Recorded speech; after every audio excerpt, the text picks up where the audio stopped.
Hello friends, welcome back to Aliya port. आज का हमारा टॉपिक है केमिकल इक्विलिब्रियम। तो केमिकल इक्विलिब्रियम क्या होता है?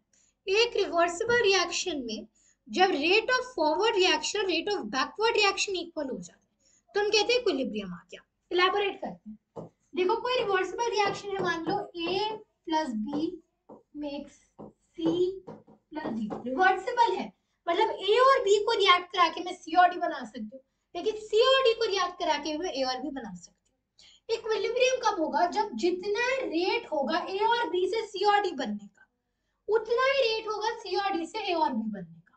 मतलब एक बारी में रिएक्टेंट से जितने प्रोडक्ट बन रहे हैं उतने ही रेट पे प्रोडक्ट से रिएक्टेंट बन रहे हैं। जैसे मान लो इन सबके मिला के एक मोल से इस सबका मिला के 2 मोल बनते हैं। मतलब अगर A प्लस डी के 1 मोल से C प्लस डी के 2 मोल बनते हैं, जैसे ही ये होगा साथ ही C प्लस डी के 2 मोल यूज अप हो जाएंगे A प्लस बी का 1 मोल दोबारा बनाने। इक्विलिब्रियम पे जो सिस्टम की प्रॉपर्टीज होती हैं, जैसे temperature, pressure, concentration, colour density, वो सब कांस्टेंट हो जाती हैं। There is no net change in measurable properties। Measurable properties मतलब प्रेशर, टेम्परेचर वगैरह, इन सब में कोई चेंज नहीं आता, ये सारी कांस्टेंट रहती है। क्यों? क्योंकि फॉरवर्ड रिएक्शन से जितना भी मान लो इंक्रीज हुआ, बैकवर्ड से उतना ही डिक्रीज हो जाएगा।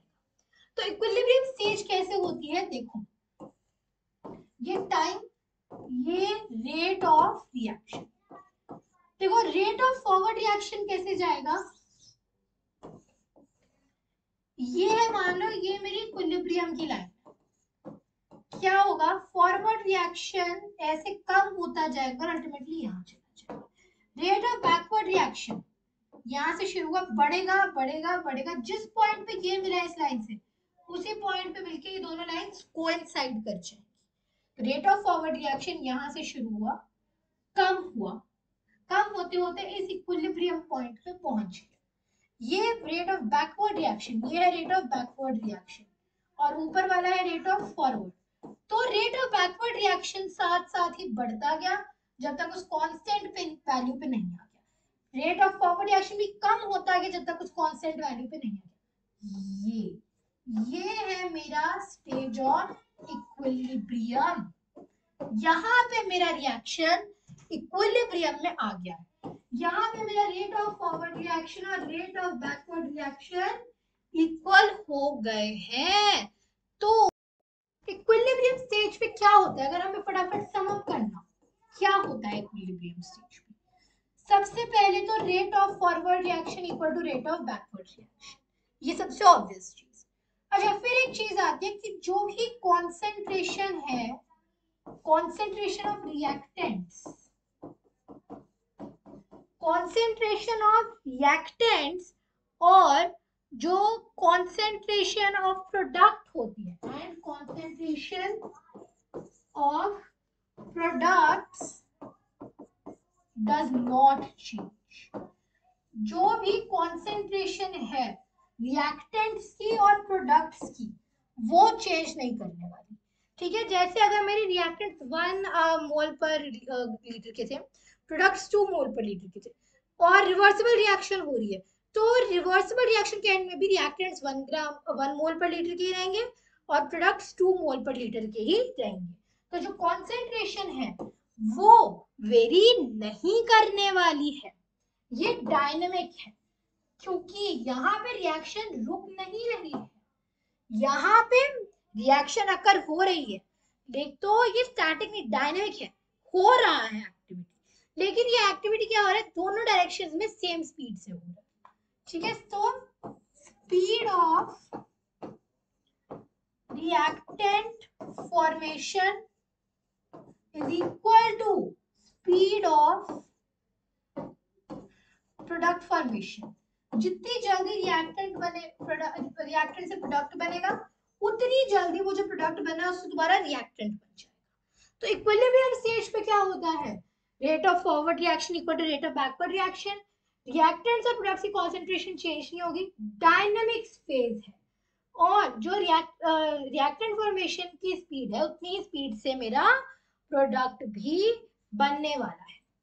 अच्छा, अब अगर हम इक्विलिब्रियम के कैरेक्टरिस्टिक्स देखते हैं, कैरेक्टरिस्टिक्स ऑफ इक्विलिब्रियम, तो यहाँ क्या क्या आता है? सबसे पहले तो अगर हम शुरू करते हैं, then see first of all main चीज याद है, once again I will repeat कि डायनेमिक है, हो सकता है रिएक्शन रुकी हुई लगे, लेकिन ये रिएक्शन एक्चुअली में रुकी हुई नहीं है, दोनों डायरेक्शंस में सेम स्पीड से प्रोसीड कर रही है, इसलिए रुकी हुई लग रही है।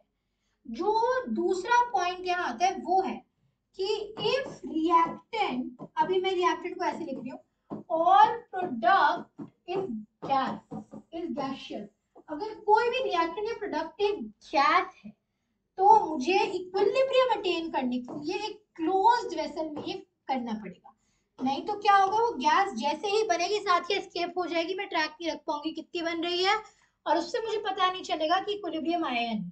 प्लस इक्विलिब्रियम आने के लिए प्रोडक्ट्स दोबारा रिएक्टेंट बन रहे हैं, लेकिन अगर प्रोडक्ट हाथ के हाथ एस्केप कर रहा है तो फिर दोबारा रिएक्टेंट्स उससे कैसे बनेंगे?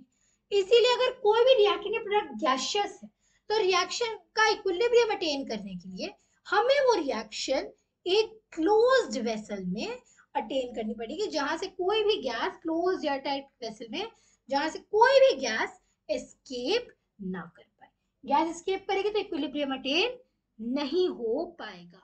ठीक है, किसी भी गिवन टेम्परेचर और प्रेशर पे, at equilibrium at a given temperature and pressure, बाकी मेजरेबल प्रॉपर्टीज होती है जैसे कलर डेंसिटी वगैरह, वो सेम रहती है, राइट? Colour density, concentration.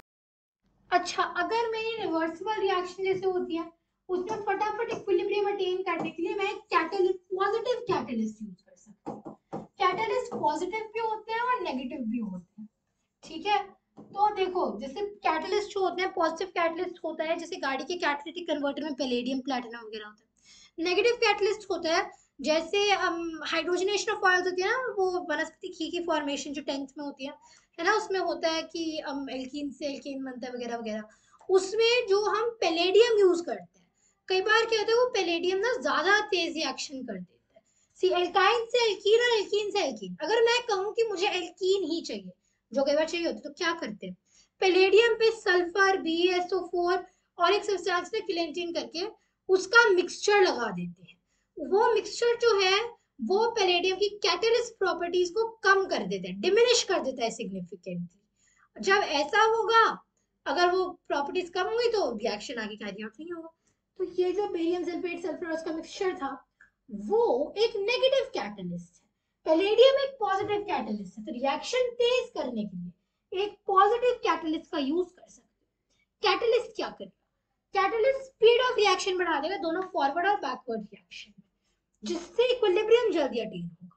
देखो, रिएक्शन ना होने के लिए, रिएक्शन होने के लिए एक सर्टेन अमाउंट ऑफ एनर्जी पहले अचीव होनी चाहिए, which is known as activation energy.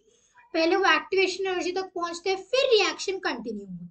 Catalyst क्या करता है, वो एक्टिवेशन एनर्जी चाहिए होता है वो कम कर देता है, उसे अटेन करने में कम टाइम लगेगा, तो रिएक्शन भी जल्दी हो जाएगी।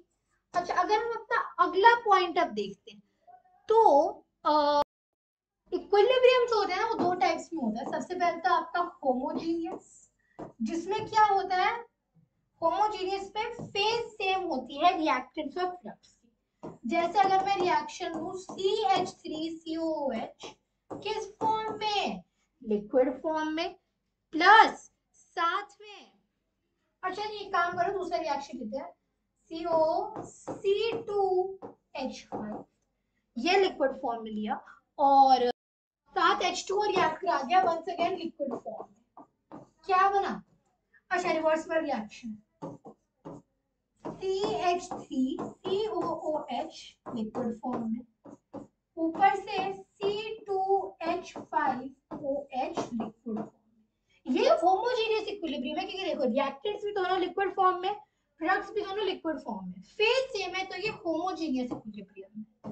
फिर आता है आपका हेटेरोजीनियस इक्विलिब्रियम, जिसमें फेज अलग होती है, जैसे Zn प्लस ये जिंक क्या है, सॉलिड है, और साथ में कार्बन डाइऑक्साइड गैस जब रिएक्ट कराती है, ये सॉलिड है, ये गैस है।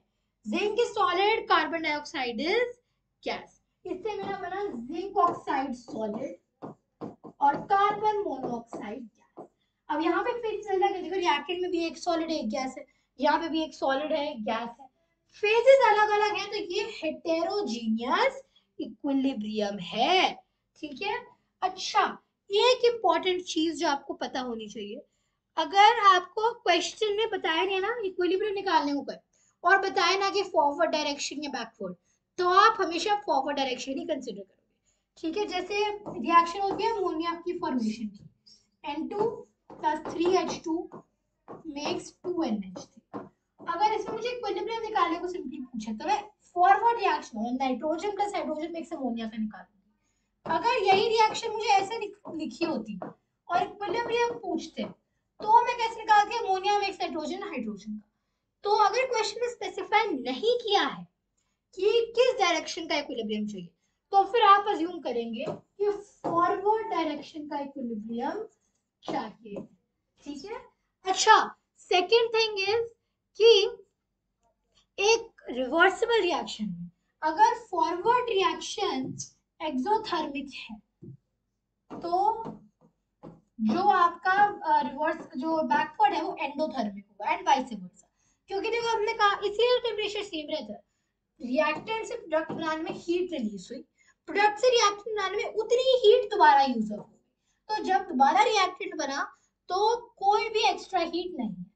अच्छा, अगर रिएक्टेंट से प्रोडक्ट एंडोथर्मिक प्रोसेस है, तो प्रोडक्ट से रिएक्टेंट एक एक्सोथर्मिक प्रोसेस होगा। तो आई होप इक्विलिब्रियम का कांसेप्ट क्लियर है। इक्विलिब्रियम एक रिएक्शन में ऐसा पॉइंट होता है where the rate of forward reaction equals the rate of backward reaction। ये चार आपको पॉइंट्स पता होने चाहिए इक्विलिब्रियम के बारे में। फर्स्ट ऑफ ऑल, ये rate of forward reaction equal to rate of backward reaction, concentration of reactants and products does not change, dynamic process है चाहे रिएक्शन रुकी हुई लगे, speed of reactant formation, speed of product formation. Characteristic सबसे पहले one second dynamic होता है, important है। अगर कोई भी रिएक्टेंट या प्रोडक्ट गैसियस है तो क्लोज्ड वेसल यूज करो।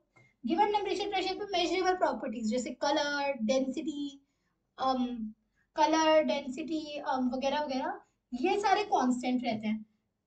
पॉजिटिव कैटलिस्ट यूज करके इक्विलिब्रियम जल्दी अटेन कर सकते हो। होमोजीनियस और हेटेरोजीनियस होता है डिपेंडिंग ऑन फेज। ठीक है।